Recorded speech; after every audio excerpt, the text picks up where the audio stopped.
Merci à tous.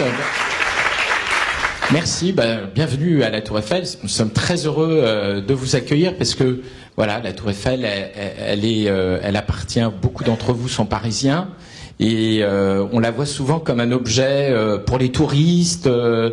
Et en fait, elle n'est pas que ça, la Tour Eiffel. Elle est aussi ancrée dans la ville. Elle est aussi ancrée dans le monde. Elle est aussi ancrée dans des problématiques. Et la problématique du temps, c'est une problématique qui nous est chère, puisque cette année, nous fêtons nos 130 ans. Donc voilà, ça fait 130 ans, un peu plus, même que l'idée d'ériger une tour comme la Tour Eiffel est venue à l'idée de plusieurs ingénieurs. Et donc, toute l'histoire de la Tour Eiffel et des sciences, elle est bien évidemment intimement liée.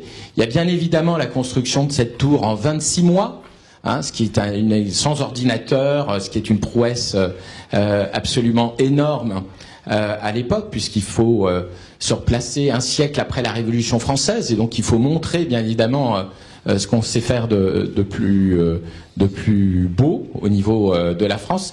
Et je crois qu'on y a plutôt bien réussi à l'époque. Et ensuite, la Tour Eiffel, elle a été associée à différents inventions scientifiques, à différents programmes de recherche, et elle a également accompagné le développement de la radio, de la télévision, des télécommunications. Et bien évidemment, dans un monde qui bouge de plus en plus vite, eh bien, la Tour Eiffel, c'est un peu un pôle de stabilité. Elle est toujours là, elle est toujours présente. Et bien évidemment, quand on nous a demandé de nous associer à cette réflexion qui va se mener prochainement avec Universcience et la ville de Paris, bien sûr, qui a fait un gros travail pour promouvoir cet événement. Et je tiens à saluer en particulier Marie-Christine Lemardelet, parce que c'est par elle qu'est venue cette initiative. Eh bien, effectivement, c'était extrêmement important pour nous, voilà, d'être associés à ça. Alors, il y a un film qui a été que vous allez voir tout à l'heure, qui va être projeté et que je tiens vraiment à saluer, parce que effectivement, la Tour Eiffel, elle permet aussi de mesurer le temps au cours d'une journée. Le soleil, il tape en général par ici, et il tourne autour de la Tour Eiffel. Vous avez l'habitude aussi de voir la Tour Eiffel la nuit quand elle scintille, et donc c'est aussi voilà, c'est aussi un point de référence. Donc c'est pour ça que pour nous c'était important d'être dans cette initiative très importante de Time World, parce que la tour, elle représente Paris, la France, mais au-delà de ça, elle représente aussi une certaine idée de l'universel. Et c'est important qu'on soit associé à ce type d'événement. Je tiens donc à remercier tous les participants, les journalistes, les professeurs, les scientifiques qui sont présents parmi nous. Voilà, vous êtes chez vous ici, et encore une fois, je vous souhaite la bienvenue. Merci beaucoup.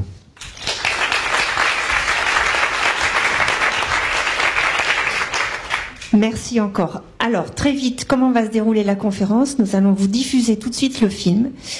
Je vais inviter sur scène divers intervenants qui vont vous parler de Time World, de ce film, de la Tour Eiffel, à ce pupitre. Nous faisons parler tout le monde. Et ensuite, vous pourrez poser des questions et nous aurons droit à quelques rafraîchissements de cette canicule. Bienvenue. Alors, tout de suite, le film.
Alors tout de suite, j'appelle Anne Audru, journaliste et réalisatrice du film. Bravo.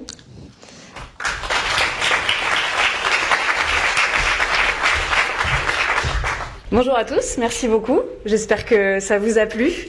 Pour nous, ça a été un défi à relever, une fabuleuse idée de monsieur Jean-Philippe Uzan qu'on a essayé de relever, voilà, à notre manière. On était parti sur plein de projets, plein d'idées sur ce tournage, comment transformer cette tour Eiffel en cadran solaire. Et puis il y a eu ces 3 jours passés au sommet de ce merveilleux monument.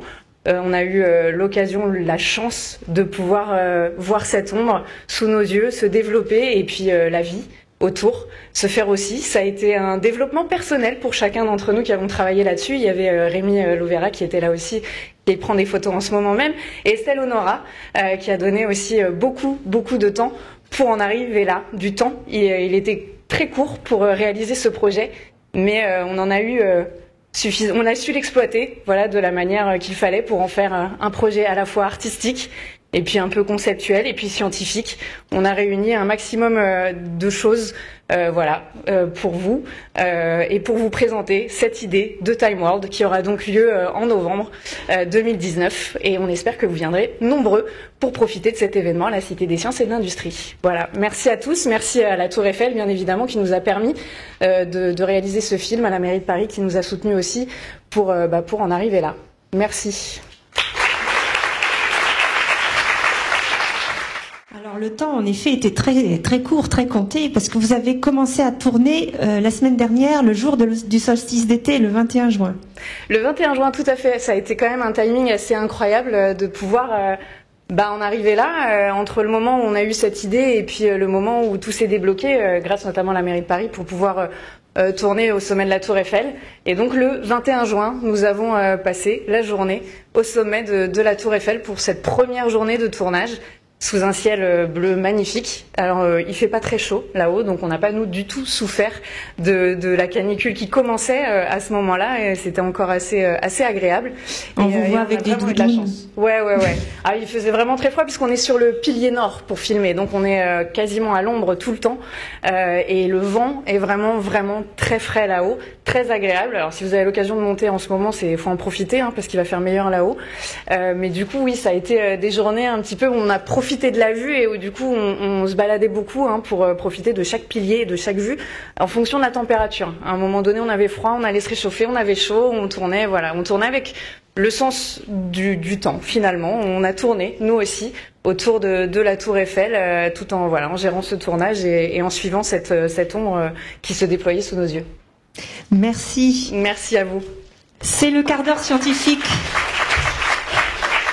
J'appelle Jean-Philippe Uzan, cosmologiste à l'Institut d'astrophysique de Paris, et Denis Savoie, prenez place, astronome, historien des sciences à Univers Sciences.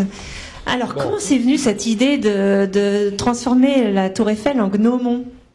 Ceux qui me connaissent un peu, ils savent que j'ai toujours des idées un peu tordues. C'est transformer la Tour Eiffel en cadran solaire. C'était aussi d'aller déposer un objet sur la Lune, ce qui va être réalisé avec le projet Sanctuary, qui sera déposé probablement au mois de janvier. En fait, j'aime bien croiser un petit peu les idées. Et là, il s'est trouvé qu'il y a eu un certain nombre de rencontres.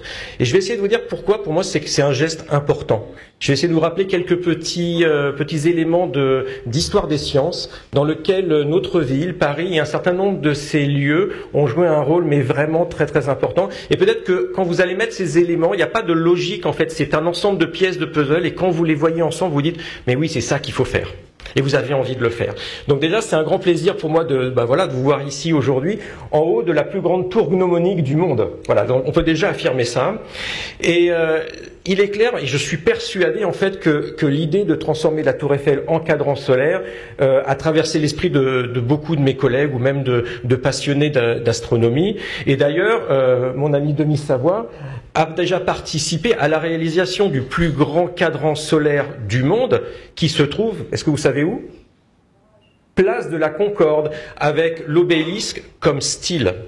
Donc Paris avait déjà le plus grand cadran solaire du monde, et ça, Camille Flammarion en avait rêvé vers 1938, vous l'avez réalisé, c'est quoi, 1999, 2000, c'est ça ? Voilà. Donc vous voyez que c'est une idée, les astrophysiciens regardent les ombres, regardent la lumière. Et donc cette idée, elle faisait particulièrement sens pour moi, mais particulièrement cette année, et je vais aussi vous expliquer pourquoi. Et donc c'est les rencontres avec la mairie de Paris, avec qui j'ai des relations depuis très longtemps, en particulier depuis que j'étais à l'Institut Henri Poincaré, et puis avec Time World, parce que c'est ça, finalement, toute la logistique et le fait de passer d'une idée, souvent on a des idées comme ça, il faut passer de l'idée au concret, et ça, Laurence a pris ça avec son équipe et a permis que ça se réalise.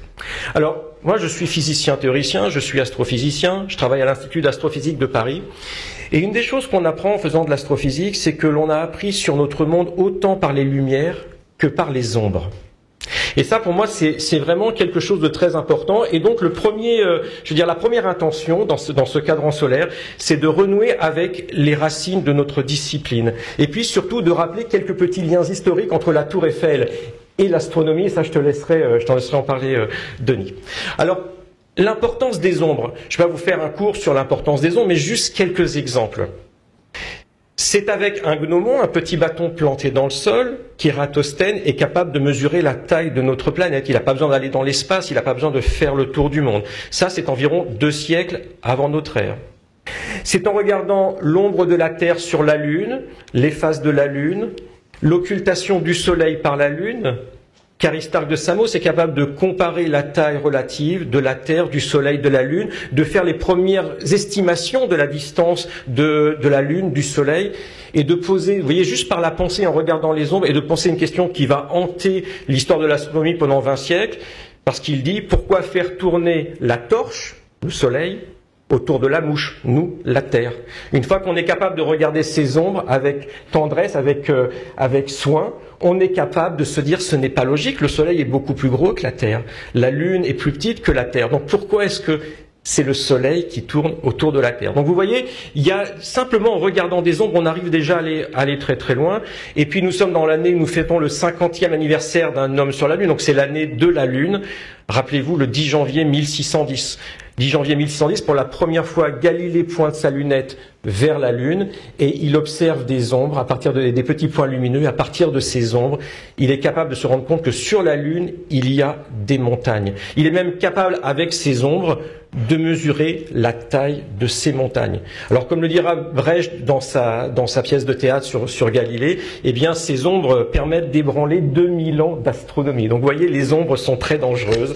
Donc, voilà, c'est vrai que dans notre héritage un peu platonicien, on a tendance à opposer ombre et lumière, chercher plutôt la lumière plutôt que l'ombre. Je dirais qu'en astronomie, elles se conjuguent toutes les deux pour nous apprendre des choses sur le monde. Alors, comme vous savez, moi j'adore la vulgarisation et la diffusion des connaissances, et je pense que s'il y a un message à retenir, c'est que la science commence toujours par des observations simples, et puis par la pensée. On n'a pas besoin d'avoir d'objets, d'instruments très sophistiqués. Donc le premier objectif finalement de ce time world, de ce cadran solaire, c'est de retourner à cette simplicité d'un phénomène qui est accessible à tous, une ombre qui se balade et qui pour autant en dit énormément sur le monde dans lequel nous vivons. Alors la course de la Lune, du Soleil, c'est vraiment les choses qui ont permis de forger nos intuitions premières sur le temps, les premières mesures du temps, les cadrans solaires, les calendriers, le découpage du jour en 24 heures, la définition de la seconde. Mais je suis désolé, tout ceci n'est qu'une illusion. Ce n'est pas ce que vous avez vu dans le film. Ce que vous avez vu dans le film, c'est le mouvement de la Terre. Vous avez vu le mouvement de la Terre. Cette ombre, c'est exactement l'image du mouvement de la Terre sur elle-même, de la Terre autour du Soleil, parce que si nous faisions le même film à différents jours de l'année, nous verrions que cette ombre ne défile pas de la même façon. Vous observez le mouvement de la Terre. Et donc ça, c'est la deuxième chose, c'est fondamental. Par une observation simple, si on fait le chemin mental, on se rend compte que nous observons notre propre mouvement et que ce mouvement est ce qui va fonder notre mesure du temps ici sur Terre. Donc ça aussi, c'est quelque chose d'important. Il n'y a pas besoin d'aller dans des mathématiques compliquées, on regarde. Et ça, c'est vraiment une conviction que j'ai, c'est que la science commence vraiment par ce genre d'observation, par cet étonnement et par ce soin, vous savez, cette curiosité, en latin le caritas, ce soin que l'on porte aux petites choses qui peuvent vous paraître, oui, c'est une ombre qui bouge, c'est vrai que c'est mieux qu'on l'ombrella plutôt que là, si je fais ma sieste, j'ai pas envie qu'elle se déplace, mais on est tous, quand on gare sa voiture au parking pendant l'été, se poser la question, où sera l'onde dans 2 heures? Pensez que c'est la Terre qui tourne, et une fois que vous aurez pensé ça, vous regarderez le monde de façon différente. Donc la tentation était vraiment grande de retourner à cette technique ancestrale. Alors elles peuvent vous sembler anciennes, ce petit bâton, mais comme tu pourras peut-être aussi nous le rappeler, ce sont des techniques très très modernes. On les a utilisées dans la mission Apollo, sur Mars actuellement. Donc en fait, la science n'oublie jamais ces techniques ancestrales. Les choses les plus simples nous servent aujourd'hui, même si on a des ordinateurs. On ne pourrait probablement pas reconstruire la Tour Eiffel sans ordinateur aujourd'hui. On a perdu cette connaissance et ça fait aussi partie de notre patrimoine. Il faut savoir garder ça. Alors ce geste, c'est pas simplement ça. Ça va plus loin parce que nous sommes à Paris et parce que nous parlons du temps. Donc la mesure du temps et l'astronomie sont des choses qui sont intimement liées et nous avons à Paris l'un des observatoires les plus importants de l'histoire de l'astronomie, l'Observatoire de Paris, qui a été créé en 1667 et ça aussi c'est un grand patrimoine, je veux dire français, parisien, mais mondial. Et on peut regretter aujourd'hui que cet observatoire soit vraiment accessible au public, aux écoles. Alors un de ses directeurs, qui s'appelle Ernest Esclangon, va inventer le premier dispositif de diffusion de l'heure par téléphone, c'est en 1933, donc l'horloge parlante, et ça va commencer à tisser un certain nombre de liens entre la Tour Eiffel et la mesure du temps, et ça je vais te laisser en parler.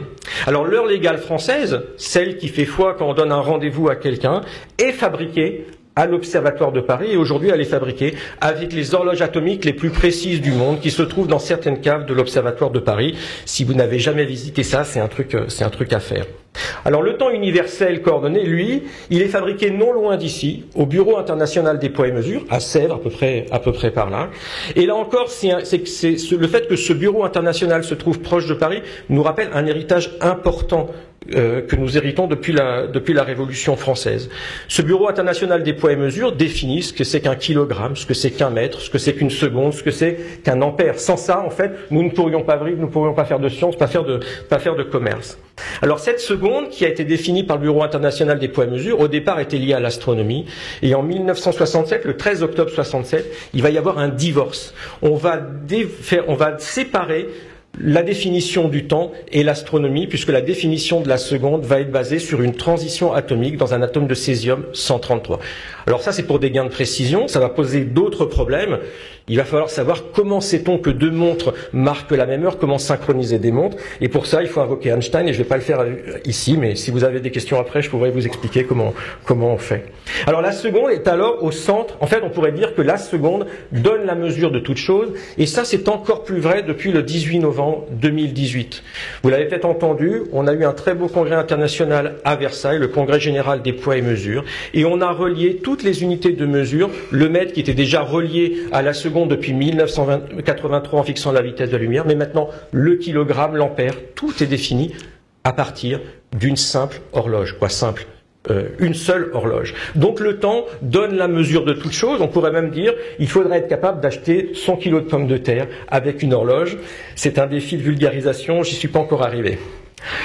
Donc cet événement historique que nous avons eu au mois de novembre, qui a été mis en application le 20 mai de cette année, est vraiment un événement historique qui est l'aboutissement en fait d'un élan initié à la Révolution française. Et ce qui est beau, c'est quand vous arrivez ici et que vous voyez les noms marqués sur la Tour Eiffel, eh bien on voit les Monges, on voit Borda, on voit Lavoisier, ces gens de l'Académie des sciences de l'époque de la Révolution française qui ont finalement fait rentrer la métrologie dans cet âge moderne, qui se sont posé la question de la mesure du temps, mesure de l'espace, mesure de toutes les quantités physiques.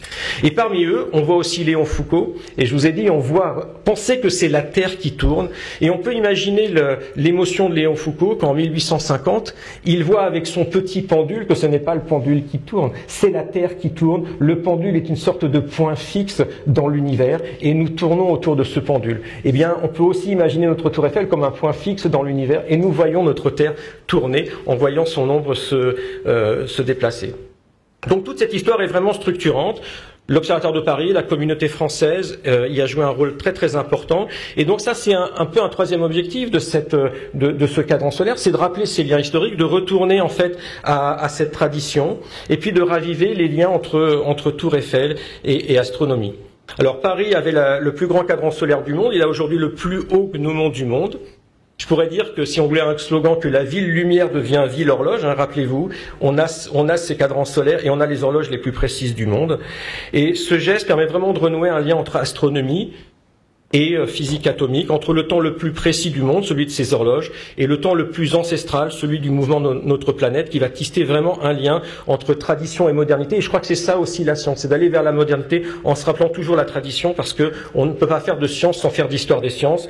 Et ça, je suis sûr que tu seras d'accord avec ça, puisque c'est quand même ta grande spécialité. Alors, au-delà de tout ça, je dois juste quand même avouer que la raison principale, c'est que c'est beau. Voilà, c'est juste beau, c'est inspirant.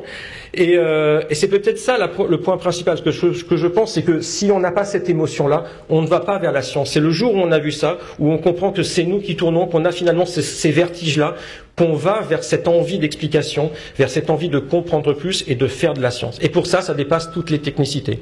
Alors, je vais tenir à tous vous remercier, vous d'être là aujourd'hui, à toutes les équipes qui ont permis que ce cadran se fasse. Et puis je vais laisser Denis nous dévoiler l'idée que nous allons vous proposer pour utiliser cette ombre finalement d'une façon encore plus originale et reliée à une tradition passée. Passe-moi ton gnomon. Je te passe mon gnomon. Merci à tous.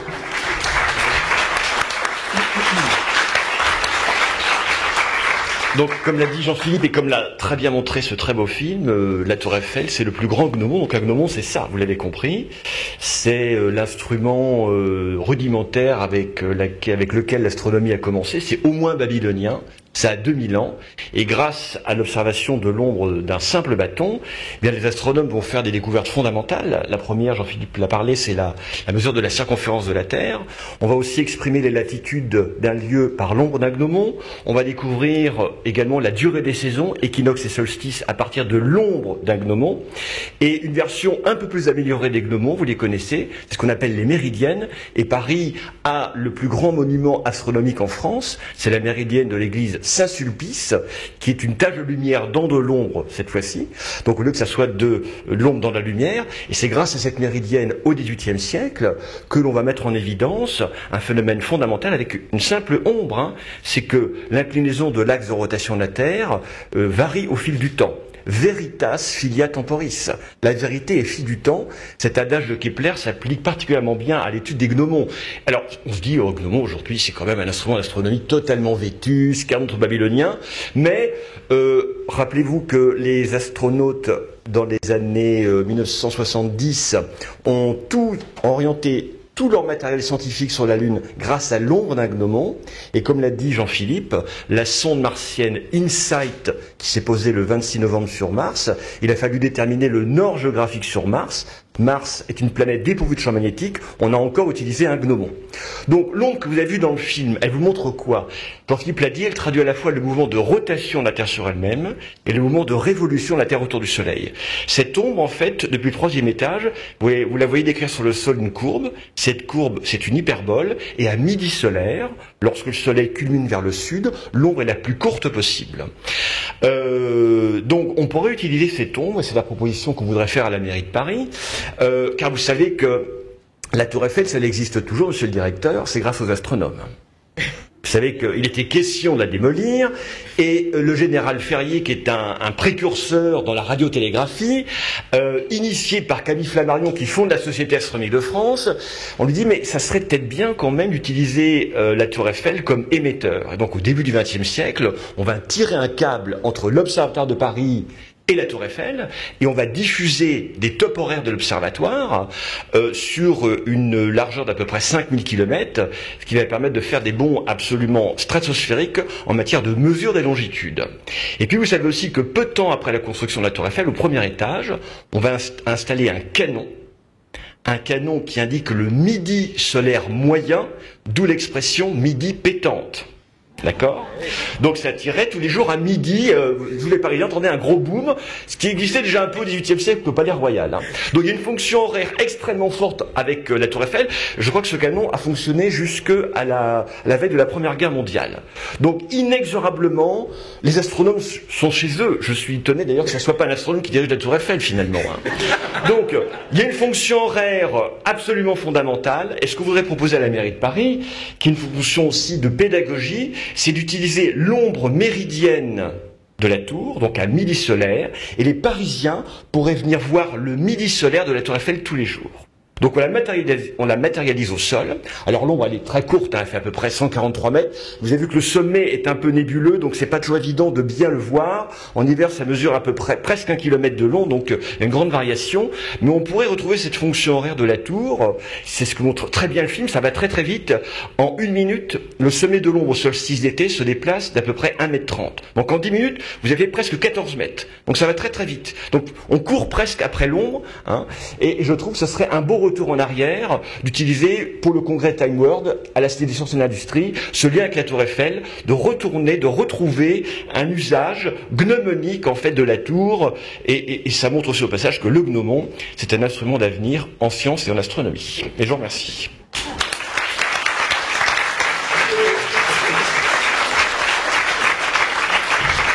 Merci beaucoup. Vous restez dans la salle parce qu'il y aura sûrement des questions pour vous. Merci. Alors là, c'est pas un gag. Je vais faire monter sur scène 2 éclopés. Tous les 2 sont à l'origine de l'idée de Time World et tous les 2 se sont foulés ou cassés la cheville, la même en plus, très récemment.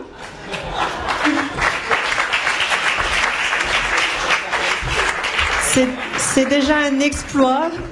Alors, Madame Laurence Honora, présidente de la société Innovaxium, et Yann Mambrini, physicien théoricien au CNRS.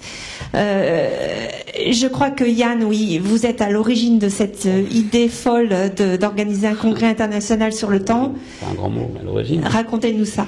Oui, ben en fait, au croisé de mes activités artistiques et scientifiques, j'ai eu l'occasion de croiser justement beaucoup de personnes de milieux culturels et sociologiques très différents. Et un sujet de conversation revenait souvent, c'était sur la montre. C'était souvent des amateurs de montres, mais pour des raisons totalement différentes. Certains adoraient les montres pour leur représentativité sociale, comme un curseur de réussite professionnelle, la dernière Patek Philippe, Rolex. D'autres étaient intéressés par la technicité des montres, les complications, comme on appelle, les phases de lune, les calendriers perpétuels. D'autres amis étaient intéressés par le côté historique des montres, la première montre dans l'espace, la première montre à avoir traversé l'Atlantique avec Lindbergh. Et enfin, une 4e catégorie était intéressée par le côté esthétique de la montre. L'apport du Bauhaus, par exemple pour Patek Philippe, la minimisation du Bauhaus, l'art nouveau dans le cas de Cartier dans les années 20. Et donc j'avais décidé d'écrire un manuscrit qui essayait de réunir ces 4 types de personnes, essayer d'intéresser à la technicité les gens qui n'achetaient des montres que pour leur côté luxueux, à l'inverse intéresser à l'esthétique, à des gens qui n'étaient intéressés que par le côté technique. Et j'avais un manuscrit d'une 100aine de pages et Laurence qui vient me voir un jour à un déjeuner autour d'un jus de pamplemousse. C'est ça. Elle a dit d'insister là-dessus, donc j'insiste. Elle a trouvé le manuscrit très intéressant et puis elle a dit il faut que tu le publies.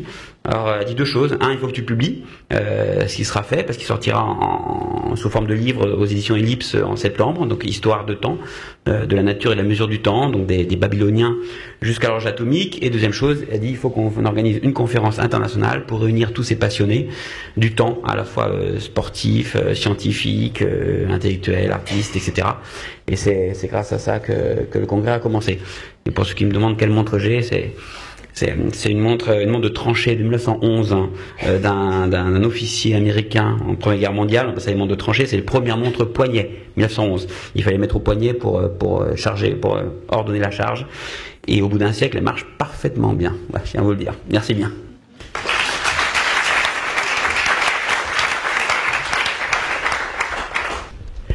Merci Yann pour cette présentation. Ce petit retour en arrière, ça nous amène au mois de février 2018 où effectivement nous avons eu cet échange avec Yann. Et quand Yann m'a fait part de toutes ces approches qu'il avait eues par son expérience et par sa passion pour les montres et l'horlogerie, j'ai été complètement stupéfaite et frappée par la diversité des axes, la diversité des voies d'accès à cet objet qui est bien au-delà d'un objet, qui est devenu un symbole. et qui concerne tout le monde dans des domaines extrêmement variés et qui a trait au temps. Donc, je vous remercie vivement tous d'être ici, là, aujourd'hui. C'est un grand bonheur pour moi de voir un tel enthousiasme par rapport à ce projet. Féliciter toutes ces équipes d'Universcience, d'Innovaxium et tous nos partenaires qui se sont réunis et qui ont suivi pour que ça devienne un bel événement. Je suis donc Laurence Honora, je dirige la société Innovaxium qui a été créée il y a 12 ans à Paris avec 2 associés. Je ne sais pas si Jean-Louis Israël, Maître Jean-Louis Israël est dans la salle, je ne le vois pas. Donc Maître Jean-Louis Israël qui lui gère le temps de la justice, donc il se balade dans des affaires entre le temps long administratif et les référés. Et mon autre associé qui, pour le coup, je suis sûre, n'est pas là aujourd'hui, qui est pilote, qui est Cyril Rigaud, qui est en première ligne sur la liste pour décoller au cas où un incendie se déclencherait et donc qui gère lui ce type d'urgence-là. L'Innovaxium, c'est une société qui est entièrement dédiée aux sciences et aux technologies. Cette société a pour cœur de s'attaquer, de s'intéresser à la stratégie des entreprises, aux stratégies des entreprises industrielles, aux stratégies des entreprises orientées sur la recherche, les centres techniques industriels. Cette stratégie, en fait, elle a pour objectif de mobiliser toutes les ressources de l'entreprise, non pas seulement les ressources du comité de direction, mais les ressources de tout ce qui constitue l'entreprise et qui en fait sa force et son cœur. Donc nous intervenons en tant que conseil pour réfléchir au temps long, à la R&D, à l'organisation de l'entreprise. Mais Innovaxium intervient aussi dans un domaine peut-être plus éphémère ou pérenne, ça dépend comment on l'entend, dans le domaine de la communication, donc la communication instantanée ou la communication au long cours. Et Innovaxium s'attache à diffuser les sciences, à diffuser tout ce que vous, chacun d'entre vous, expert de sa discipline, est capable de produire, tout ce pourquoi certaines personnes se mobilisent des années de recherche, des années de travail, des années de réflexion. Notre objectif, c'est de diffuser et de mettre à la vue et à l'accès du plus large public possible toutes ces richesses et ces perles qui constituent l'être humain. Donc pour cela, nous réalisons et diffusons des vidéos sur une chaîne qui est la chaîne Ideas in Science, qui comporte 1 millier de références aujourd'hui. Donc je vous dis tout ça pourquoi? Je vous dis tout ça parce qu'en fait c'est dans ce contexte-là, dans ce contexte d'enthousiasme, dans ce contexte de générosité, dans ce contexte qui place l'humain au centre de la scène, que tout naturellement le projet TimeWorld a pris la forme qu'il a aujourd'hui en posant ses pieds sur 4 piliers qui sont le temps mesuré, le temps perçu, le temps de l'évolution et le temps dans l'art. Et c'est sur cette structure-là que ce projet a grandi, a été bâti, a grandi et continue de grandir grâce à vous. Donc je remercie tout particulièrement ce que l'on a appelé les piliers qui constituent le comité scientifique de TimeWorld. Donc ici présent Maxime Abolgassemi, professeur qui enseigne la culture générale, qui est responsable du temps dans l'art, avec sa copilière que vous ne verrez pas ici, Meredith Nash, qui est une sociologue qui nous vient de l'université de Tasmanie. Je remercie aussi, présent ici, Marc Lachaiseray, astrophysicien au CNRS, qui lui est gardien du pilier du temps mesuré, avec sa copilière, qui est Virginie Van Wassenov, qui dirige le Neurospin au CEA. Je dis bon matin, très spécial à notre ami Hervé Fischer qui doit se réveiller alors qu'il est à Montréal, qui s'occupe lui du temps perçu, qui est sociologue, qui est artiste aussi et dont la copilière est... non, c'était Meredith Nash, je me suis trompée de copilière, oui, pardon. Donc la Meredith Nash est la copilière du pilier du temps perçu et la copilière de Maxime du temps dans l'art, c'est Naïla Tamraz, qui elle est professeure au Liban. Donc je termine par le pilier de Jean-Sébastien Steyer, le pilier du temps de l'évolution. Jean-Sébastien est paléontologue au Muséum national d'histoire naturelle à Paris et est épaulé par Purification Garcia Lopez, qui est biologiste au CNRS. Voilà, donc plus particulièrement un grand merci à ces piliers. Alors aujourd'hui, TimeWorld, c'est plus de 115 conférenciers venus du monde entier dans des disciplines qui sont celles évoquées dans les piliers.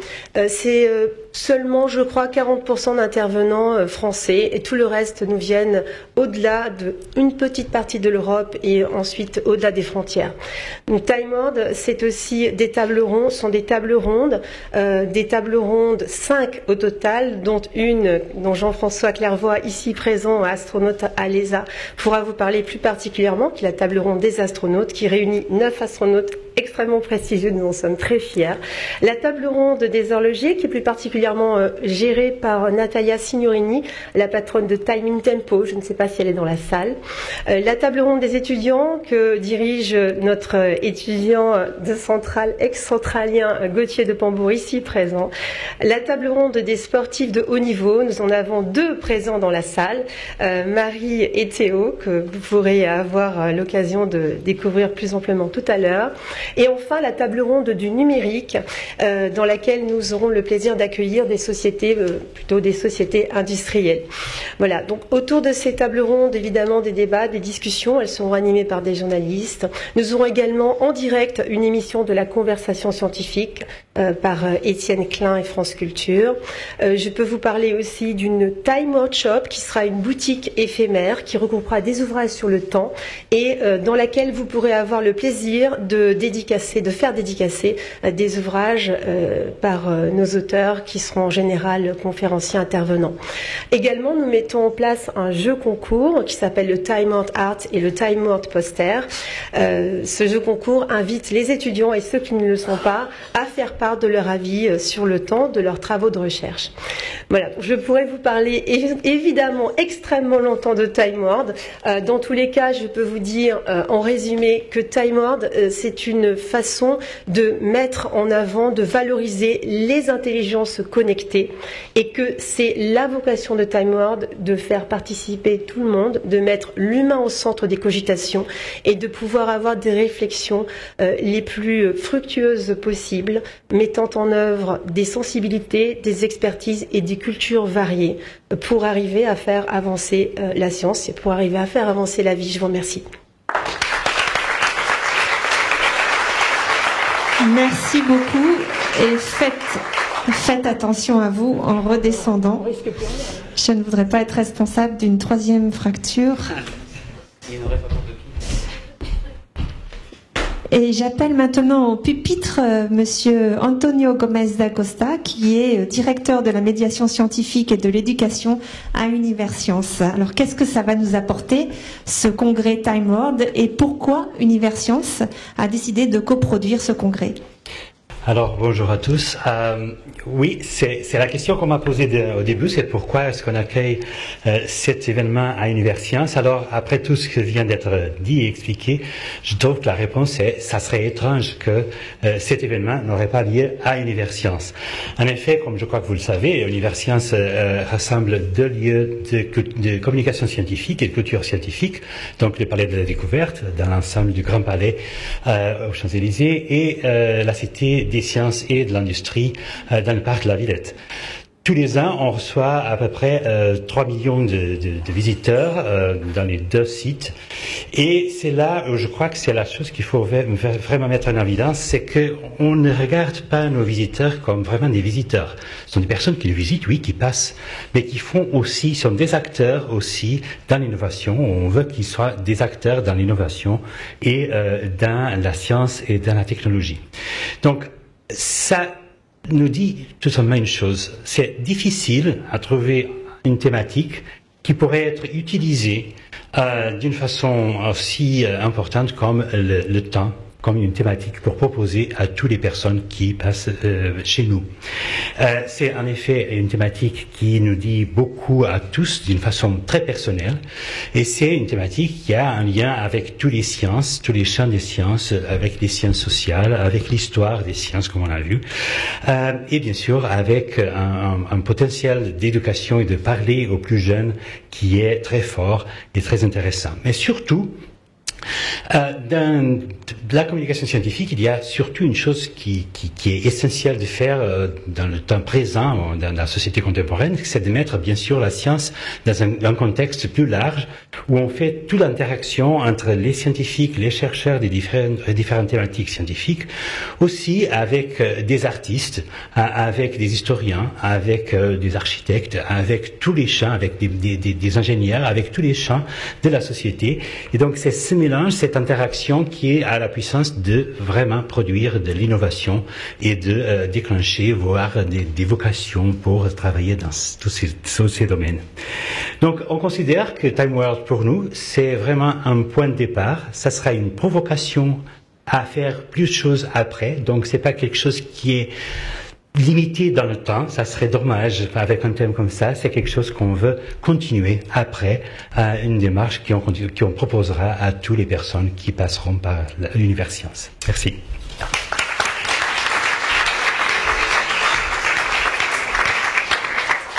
Merci beaucoup. J'ai le grand honneur d'inviter Madame Marie-Christine Lemardelet, adjointe à la maire de Paris, chargée de l'enseignement supérieur, de la recherche et de la vie étudiante, à venir s'exprimer et aussi à la remercier parce que je crois que vous avez joué un rôle très important dans tout ce qui nous réunit aujourd'hui. Merci de me donner la parole. En effet, lorsque Jean-Philippe Puzan est venu me voir pour me parler de son projet de Gnomon avec la Tour Eiffel, j'ai tout de suite été emballée. Après, il s'agissait juste de convaincre Patrick Branco-Rivaux et j'ai pas eu trop de mal, je dois dire, parce qu'à la ville de Paris, nous avons cette ambition, cette volonté de faire de Paris, de faire rayonner Paris comme capitale scientifique. La Tour Eiffel, bien sûr, c'est un lieu touristique, mais c'est aussi l'œuvre d'un centralien, d'un ingénieur. Il y a eu beaucoup d'ingénieurs qui se sont mis ensemble pour construire ce bel outil. Et au moment des 130 ans de la Tour Eiffel, il nous a paru à peu près évident qu'il fallait mettre en avant cette dimension scientifique, ne serait-ce que de la construction de la Tour Eiffel. Alors, ça, c'est pas tout à fait de ça dont il s'agit aujourd'hui, bien sûr, j'ai bien compris. Mais ce projet sur le temps, qui est justement une notion à la fois très concrète et très abstraite, me paraît tout à fait indiqué. Et je retiens la proposition de Denis Savoie et Jean-Philippe Puzan du canon tonitruant du Midi pétante. Et j'espère que les services de la voirie nous suivront pour tracer ce lieu. Mais je pense que c'est une excellente idée. Alors juste 2 mots pour dire que pour Anne Hidalgo, que je représente aujourd'hui, la ville de Paris est une richesse exceptionnelle du point de vue de la recherche et de l'enseignement supérieur. Les étudiants aussi sont une richesse. Je ne sais pas si vous le savez, mais un habitant de Paris sur 10 est un étudiant. Et donc, je reprends aussi la proposition de Laurence Honora, je remercie pour ce merveilleux congrès, de mobiliser les étudiants pour, notamment les étudiants de l'ESPCI, qui est une école municipale, l'école supérieure de physique chimie industrielle de la ville de Paris, mais aussi les écoles d'art, puisque il y a une façon il n'y en a pas qu'une, mais il y aurait une façon d'intéresser les jeunes à l'art, parce qu'on a un petit problème en France en ce moment, j'ai fait un lapsus, à la science. Il y a une façon de les intéresser à la science, c'est de les laisser se faire toucher par la science, de se laisser envahir, toucher, effleurés par l'ombre, etc. Et donc je pense que mobiliser les jeunes étudiants en design et en art, c'est tout à fait indiqué. Alors pour terminer, je voudrais donner le dernier mot à la poésie, puisque nous avons aussi cette idée que l'art et la poésie peuvent contribuer à la science. Dans ma jeunesse, j'ai eu la chance de suivre les cours de Roland Barthes au Collège de France, qui parlait dans un cours qui s'appelait la construction du roman. Et il nous a parlé du haïku. Et je voudrais vous dire un petit poème de Basho, un célèbre, traduit en français, je ne parle pas japonais malheureusement. Ah, le soleil d'hiver, lorsque je suis à cheval, mon ombre glacée. Je terminerai sur ces mots. Merci.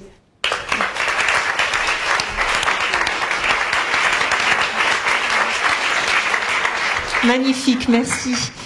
Alors, j'aimerais maintenant mettre en valeur certains de nos partenaires. Je ne sais pas si tout le monde est arrivé, mais je vais les citer. Et s'ils sont là, j'aimerais bien qu'ils me fassent l'amitié de monter avec moi sur scène et de me dire à ce micro, très brièvement, ce que c'est que le temps pour eux ou pour leur structure. Alors, j'appelle pour le SAMU Social International le docteur Xavier Emanueli, qui en est son fondateur. Merci. Bonjour, merci de me donner cette parole. Pour parler du temps en médecine, il a fallu voir 3 concepts. Les empiriques de l'Antiquité, les Lumières et la société industrielle. Et finalement, la sécularisation de l'organisme. Il a fallu penser que l'organisme est une mécanique, une machine, qu'elle évolue, comme toutes les machines, dans le temps. Et le temps, c'était très bien, ça a été avec les guerres. En France, on les a à peu près tous faites, je pense. Depuis la guerre de 14, on a compris les premiers moments de la pathologie quand un soldat était blessé. Les guerres nous ont permis d'être au plus près et au plus vite auprès des blessés de guerre, puis après des blessés de la route. Il faut noter le nom de Henri Laborit, qui était un chirurgien et qui a compris les mécanismes du choc. Et pour ce qui concerne le SAMU, j'ai eu le privilège de participer à sa fondation. On a compris qu'il fallait être le plus vite possible au plus près des pathologies avant que l'organisme ne s'emballe. Et c'est pour ça qu'on a plusieurs temps. Le temps de l'immédiateté, le temps où il faut agir tout de suite, mais il faut pouvoir changer de stratégie si on a perdu du temps, si j'ose dire. Un temps moyen, un temps long. Et du coup, et la guerre nous l'avait appris, que pour maîtriser ce temps, il a fallu adapter les besoins aux moyens dont on disposait. On a fait à l'envers.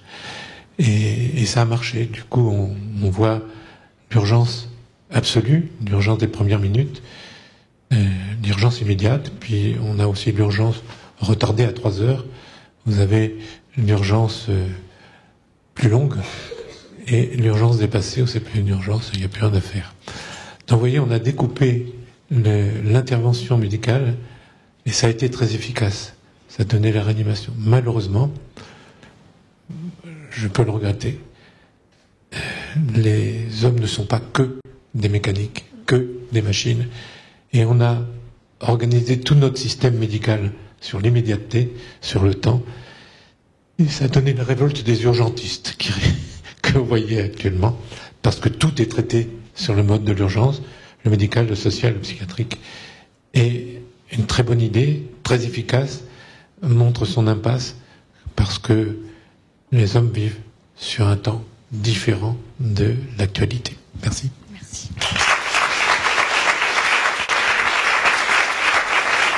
J'appelle maintenant pour l'Aéroclub de France, Madame Catherine Monory, si elle est là, qui en est sa présidente. Bienvenue. Merci beaucoup. Eh bien, écoutez, je suis très, très intéressée, très heureuse d'être là et je félicite tout le monde. C'est vraiment très beau. Je ne vais pas être longue. Je vous dirais simplement que l'histoire de l'aviation, elle est assez extraordinaire dans l'histoire des développements humains, puisque en 1903 est officiellement déclaré premier vol un saut de puce américain, mais tout se passe en France et l'Aéroclub de France va créer une association de promotion de la locomotion aérienne en 98 alors qu'elle n'existe pas. Et donc, derrière, très vite, on va avoir un temps différent des développements habituels. 1909, on traverse la Manche pour la première fois. Pouf, pouf, pouf, en 3 heures. On met toujours 3 heures maintenant pour passer les formalités et on met un peu le même temps. Et puis 60 ans après, ce qu'on fête cette année, 50 ans plus tard, 60 ans après, le 747 va décoller qui peut emmener 500 personnes, l'aviation pour tous. Le Concorde, qui, lui, change aussi la notion de temps entre nos frontières, nos grandes villes, et on marche sur la Lune. Donc, il y a énormément de choses à faire, et maintenant on repasse dans le temps long, parce que on semble marquer le pas, mais on n'imaginait pas alors qu'il faudrait penser à la planète, que les défis sont toujours aussi grands, différents, et donc toutes sortes de temps, le temps très court du pilotage, le temps très long des projets pour continuer à progresser tout en protégeant la planète.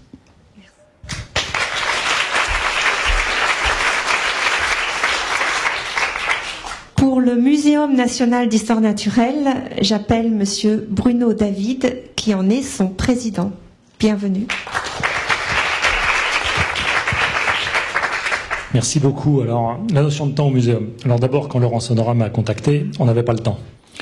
Parce que c'était vraiment au dernier moment, donc il a fallu qu'on se dépêche. Donc déjà, il y avait une notion de temps. Sinon, plus sérieusement, le muséum, bien sûr, balaye des échelles de temps très très différentes, puisqu'on a des cosmochimistes qui vont rejoindre le temps très très long dont vous parliez tout à l'heure, le temps de la Terre, le temps de l'univers. En gros, enfin, on remonte pas beaucoup plus loin que 4500 millions d'années pour notre part, on va pas tout à fait au bout de l'univers. On en est même encore assez loin. Puis après, bien sûr, le muséum, c'est le temps de l'évolution. C'est le temps de l'évolution biologique. Combien de temps vivent les espèces? Depuis combien de temps il y a de la vie sur Terre? 3800 millions d'années. Et souvent, quand je fais des conférences grand public, je prends une comparaison avec la Tour Eiffel. Vous voyez, la Tour Eiffel sert à beaucoup de choses. Et je leur dis, imaginez que l'origine de la vie, ça soit le champ de Mars, et qu'aujourd'hui, nous sommes au sommet de l'antenne de la Tour Eiffel. À votre avis, quand est-ce qu'arrivent les dinosaures dans cette échelle? Ils arrivent sur l'antenne. Et 2000 ans de notre histoire, c'est une rayure d'ongle dans la peinture au sommet de l'antenne. Donc ça fait réfléchir aussi à la profondeur du temps de la vie, et j'utilise très souvent cet exemple de la Tour Eiffel. Donc le temps de l'évolution, ça se déroule sur des centaines de millions d'années. Les espèces, en gros, chaque espèce, ça vit 1 à 5 millions d'années, 10 millions d'années, en gros. Ça émerge en 10 000 à 100 000 ans, et pour plomber un petit peu l'ambiance quand même, on les fait disparaître aujourd'hui en 10 à 100 ans. Voilà.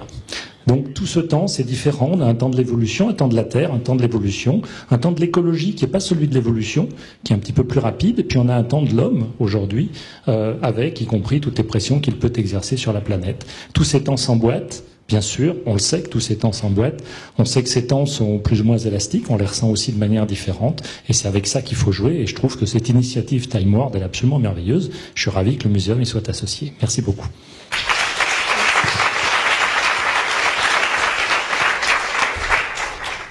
Pour le musée de l'air et de l'espace, j'appelle Madame Anne-Catherine Robert-Auglusten, que je n'ai pas aperçue.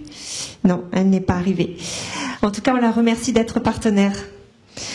Pour l'Institut géographique national, j'appelle Monsieur Frédéric Cantat, pilote de la transformation. Merci. Alors, pour répondre à la question « Qu'est-ce que le temps à l'hygiène ?» 3 illustrations. Le temps à l'hygiène, c'est d'abord la mesure des distances. Jean-Philippe Huizan l'a rappelé tout à l'heure, le mètre étalon est fonction du temps.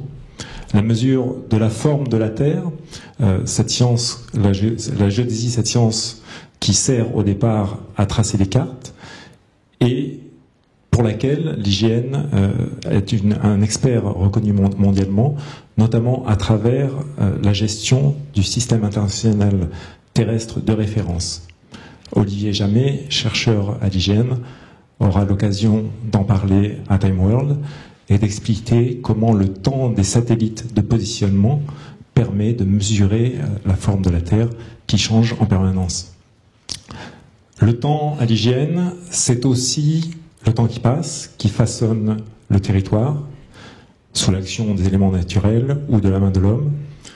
Remonter le temps est le site de l'hygiène qui permet à tout à chacun de percevoir les effets du temps sur l'aspect des territoires, en permettant de comparer une portion du territoire à différentes époques, à partir du XVIIIe siècle jusqu'à nos jours, à travers notamment les cartes de Cassini, de l'état-major, ou encore des photographies aériennes des années 1950 ou d'aujourd'hui.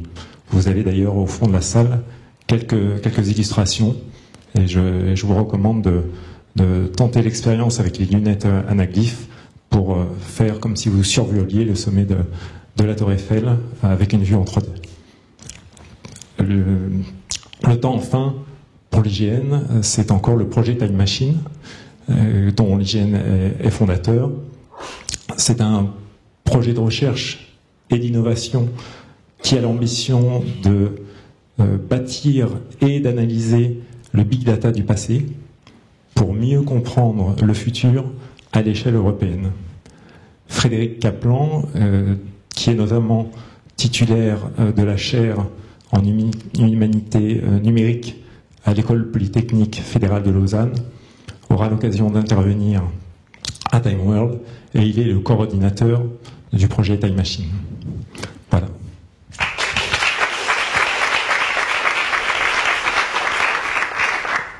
Pour l'Institut Henri Poincaré, j'appelle Monsieur Quentin Lazzarotto,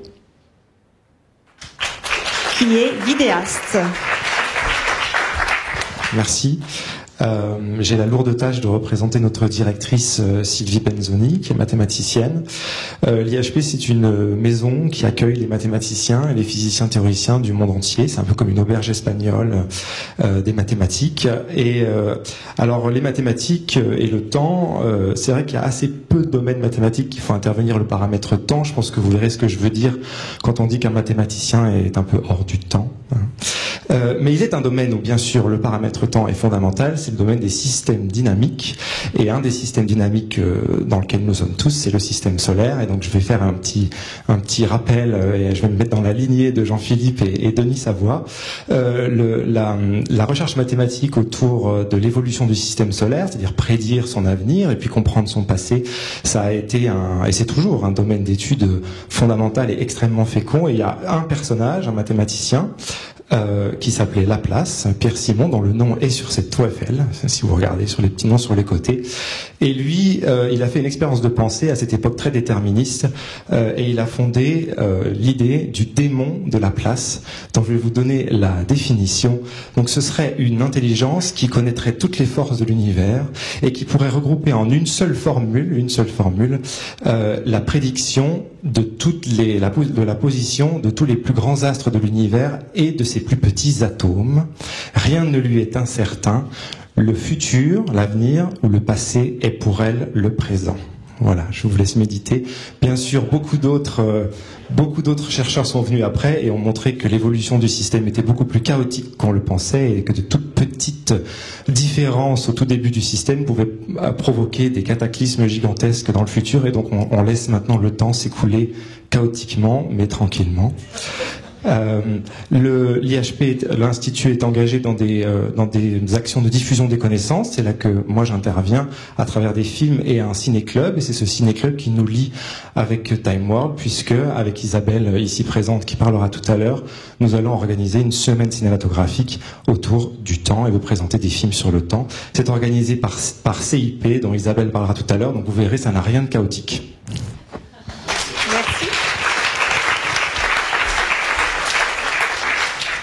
Alors justement, pour les cinémas indépendants parisiens, j'appelle Madame Isabelle Gibal-Hardy, qui en est la présidente.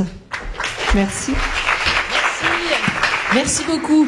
Tout d'abord, merci Jean-Philippe. C'est toi qui nous as mis en contact avec Laurence. Merci Jean-Philippe pour ce discours éclairé sur l'ombre. Merci Laurence pour cette formidable énergie que tu déploies. Alors, le temps dans l'exploitation cinématographique, mais c'est quelque chose d'essentiel. Il y a l'horaire des séances, évidemment. Et l'horaire des séances, on la transmet le lundi matin à la presse. Et après, on ne peut plus en changer. C'est-à-dire qu'il peut y avoir des intervenants plus ou moins bavards. Il peut y avoir des films, des copies qui arrivent, des copies qui arrivent pas, mais c'est un temps immuable. Donc moi j'ai toujours l'œil sur la montre, d'ailleurs j'ai une montre bague, je dis ça au monsieur passionné par l'horlogerie, et donc on lance les séances à temps. Et une fois que la séance est lancée, là, tout est possible. On rentre dans l'Uchronie, dans le temps de l'utopie. Et n'oublions pas que le cinéma a commencé avec deux grands mouvements. On avait d'un côté les frères Lumière qui arpentaient la planète. Vous savez qu'ils ont envoyé des équipes partout sur Terre. Et ils voulaient filmer la réalité telle qu'elle était. Ce courant, on le retrouve jusqu'à maintenant.